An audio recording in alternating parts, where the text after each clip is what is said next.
The next speaker is Christiana Werner. She has a position at the University of Duisburg-Essen in Germany, but at the moment works in a project on mind and imagination at the University of Giessen. Her title is Empathic Scaffolding: How Literary Ways of Writing About Experiences Improves Empathy. Christiana, the floor is yours. Thank you very much.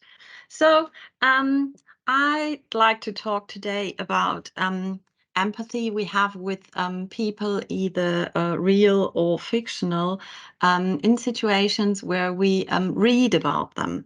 So cases where we do not see them immediately, and language is, so to say, the means by which we learn something about them. And I'd like to start with something that's probably very familiar to all of us, to introduce empathy as it is very often discussed in debates on social cognition in philosophy or psychology.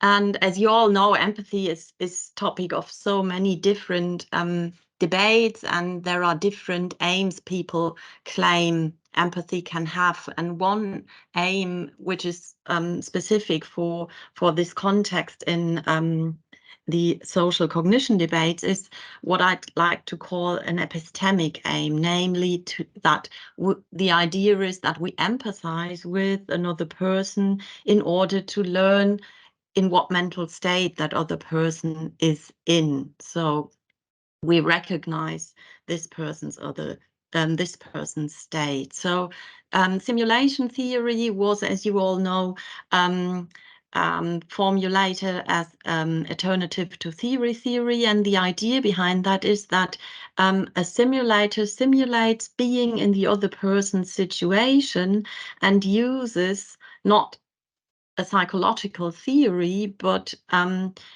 own psychology as a model for simulation. And by means of that, the simulator then learns how she would react in the target person's situation. And there's been a lot of debate on this point, that how can we really learn something about another person when we only simulate ourselves being in the other person's situation. It's just our own reaction we get at best. So I think Robert Gordon was one of the first who then claimed what we need in this imaginative project is something he called the egocentric shift. So the basic idea is that the simulator tries to, so to say, quarantine her own psychology and focus instead of the target person's psychology. And by doing that, the idea is, the optimistic probably idea is, that we are able to simulate the other person's reactions and not our own.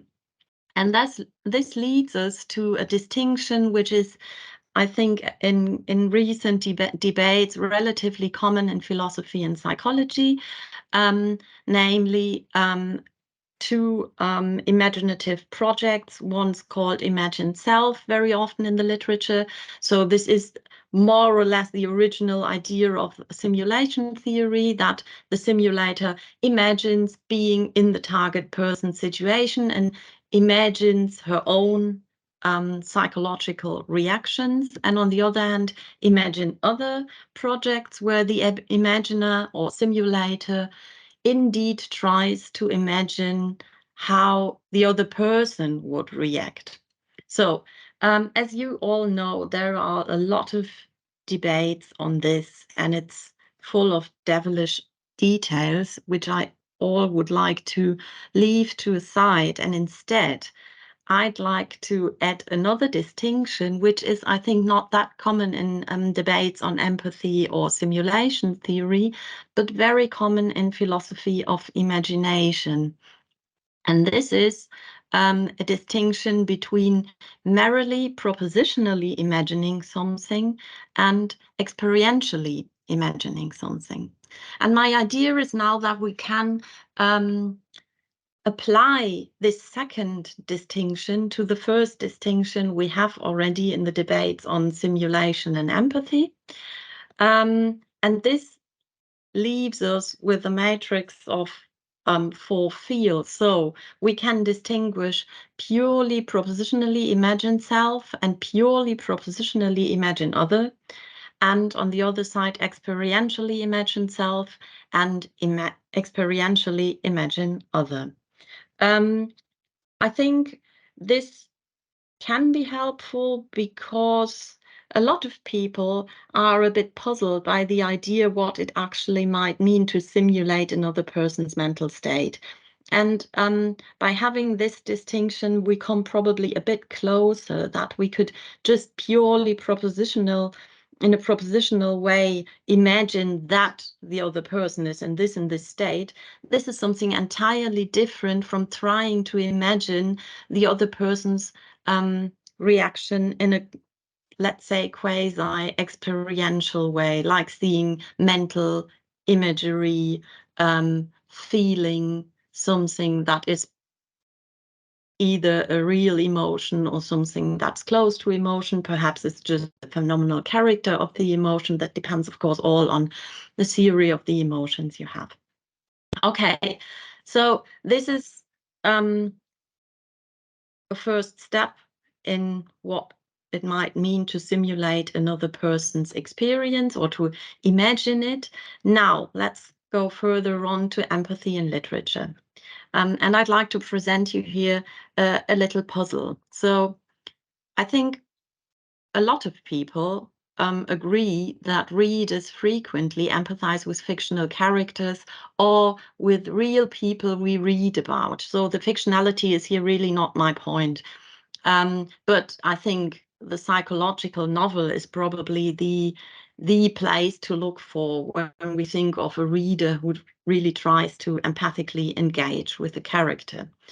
And a lot of people seem to think that it is probably especially easy to empathize with fictional characters because in literature it is, or it's very special for at least certain novels, or we find it in lyrics as well, that we get information about what's going on in a character's mind.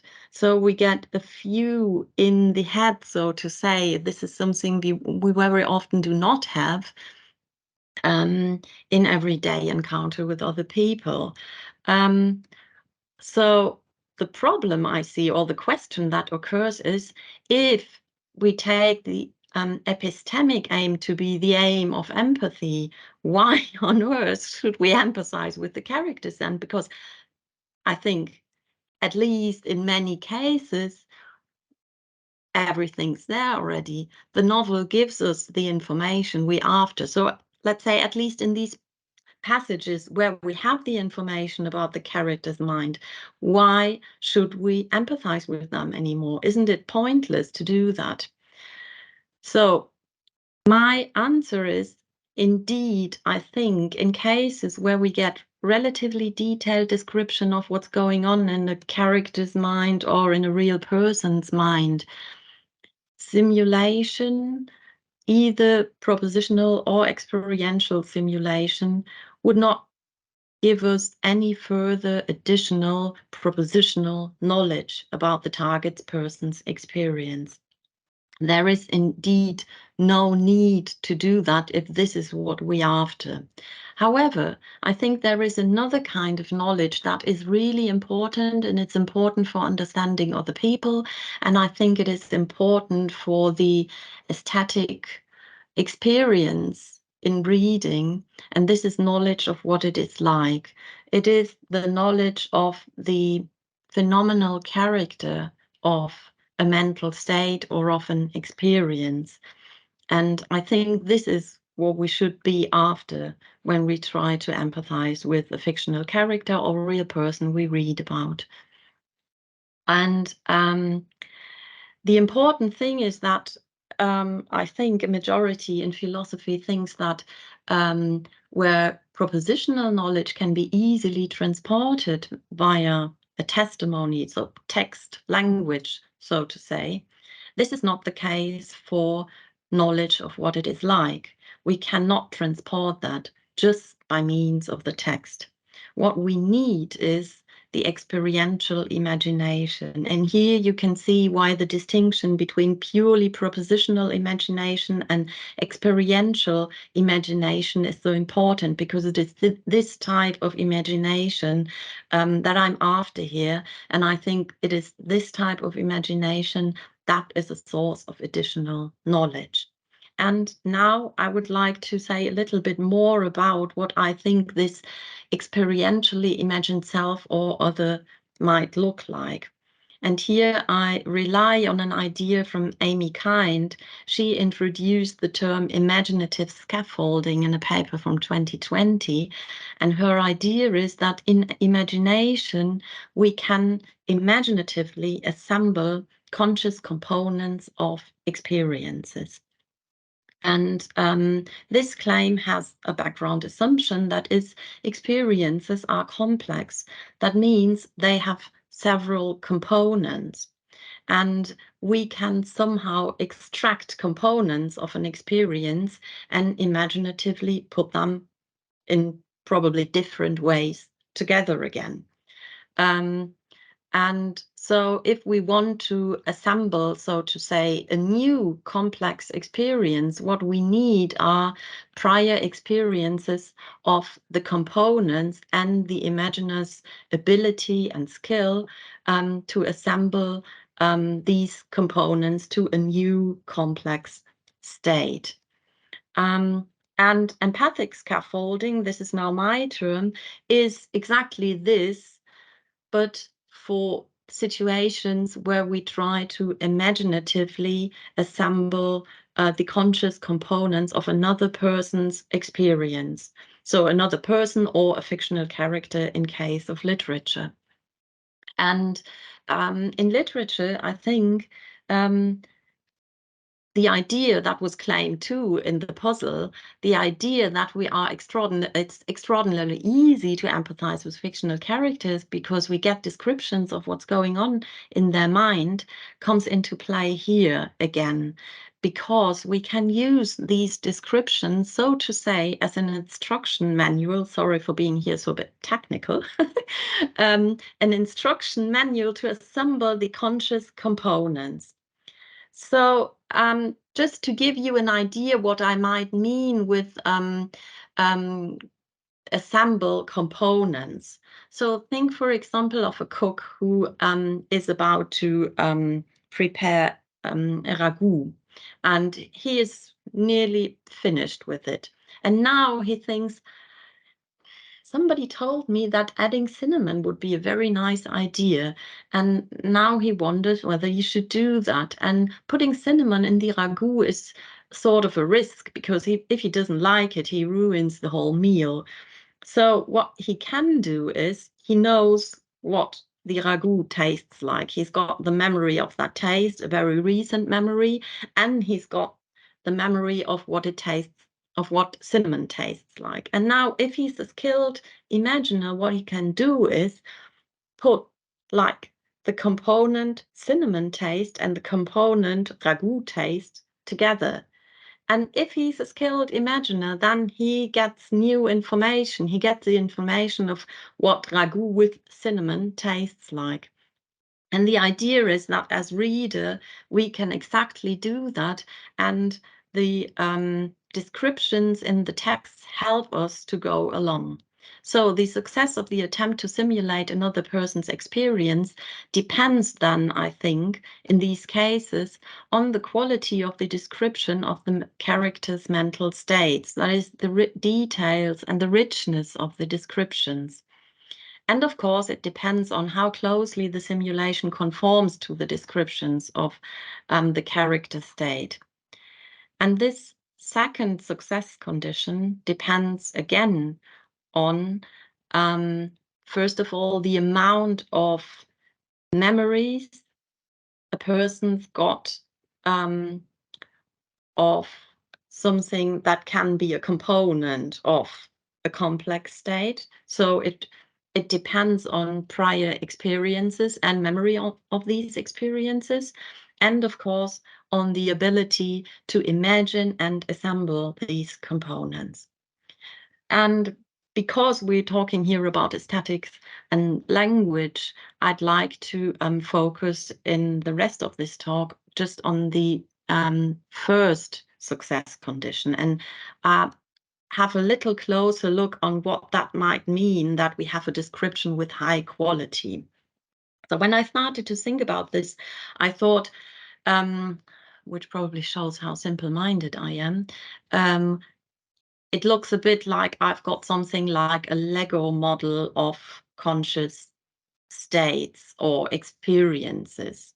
And if we think of something that's built out of Lego bricks, then, and if we think of descriptions that work as instruction manuals, then we can easily think of the instruction manuals we have when we try to build something out of Lego. So what you get in these instructions, perhaps you can remember, on one side, they tell you all the Lego bricks you need for one step, and then they go through step by step what you've got to do in order to build something.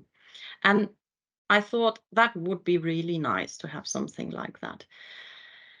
However, I think this is a bit too simple. I think this is not really how things work and how we come to get the right components of an experience. And here I've got a quote I'd like to read to you. This is not from me, but well, it's a quote from one of my favorite novels, Middlesex, and I quote it whenever I can. So here we go.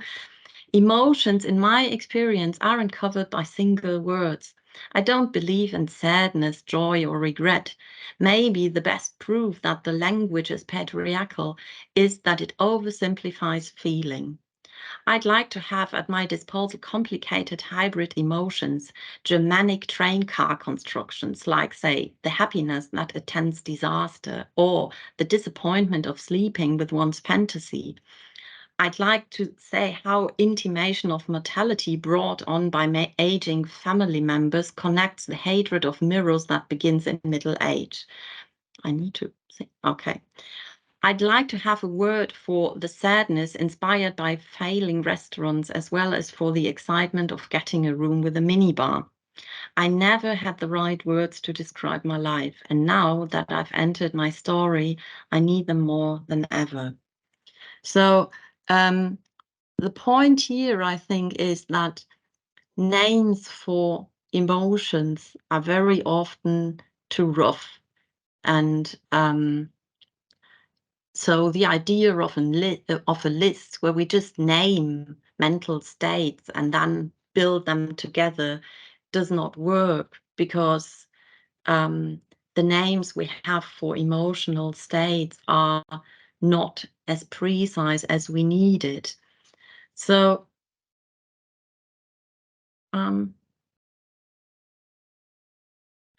I think we need here, and now I come to my final point, we need a language that sort of bridges this gap. So we have these gaps in our natural languages, and I think metaphorical ways or any other literary ways of writing, they need to fill these gaps and to help us to describe how one feels or thinks about certain things in a way that we don't need just one term and then we've got it, because this is an opportunity very often we lack, right? So this is the first thing. And the second is that in this process of empathic scaffolding, the reader needs, so to say, to find the right component for the complex state he or she tries to assemble. And I think that literary ways of writing help readers to find these right components in their memory. And one way is that certain descriptions might trigger an emotion or trigger a memory of an emotion, and we think, oh, this is really a bit like I felt in this situation, and then we have the memory of this experience, and then the reader is able to extract parts of it, because he or she is then, of course, not after this memory, but of something new, what he tries or she tries to imagine. And then a third important function is that we respond to the language, so to say. So the language can provoke feelings and thoughts, and these feelings and thoughts are, in my view, not immediately part of an imaginative project. They are just feelings we have towards the text, but we can use these feelings then as a component for our project of imaginative or empathic scaffolding. So we have these three functions of literary ways of writing that help, and this is, of course, not my idea is not that this is everything we could say about it. It is just to give you an idea what I think the functions of the language might be here. And of course, it would be really nice to say in more detail how this might work, but I think this is in part work of literary scholars to go into detail to see how the language really provokes something, and probably it's on the other hand also work for Jana for further experiments and to see how people react indeed to certain ways of writing. Okay, so I come to an end. So my claim is that neither experiential nor merely propositional simulation provides additional propositional knowledge about character states when we have explicit descriptions of these states in the text. Empathic scaffolding can provide knowledge of what it is like for the character to go through the described experiences.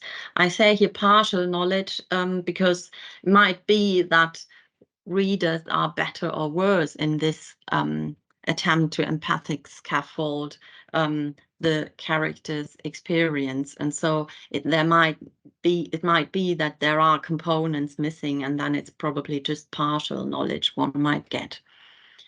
The success of empathic scaffolding depends, among other things, on the quality of the description of the experience, and a list of mental states is, in many cases, I guess, not sufficient for empathic scaffolding. So we need more, we need richer descriptions, and because we need to bridge the gaps we have in our ordinary language, and the reader might need help to find the right components of the complex state she tries to imagine, and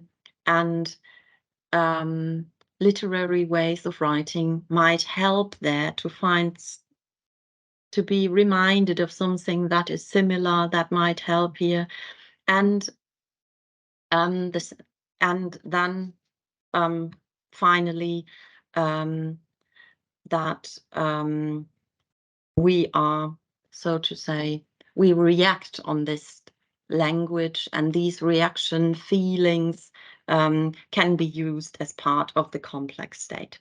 Thank you.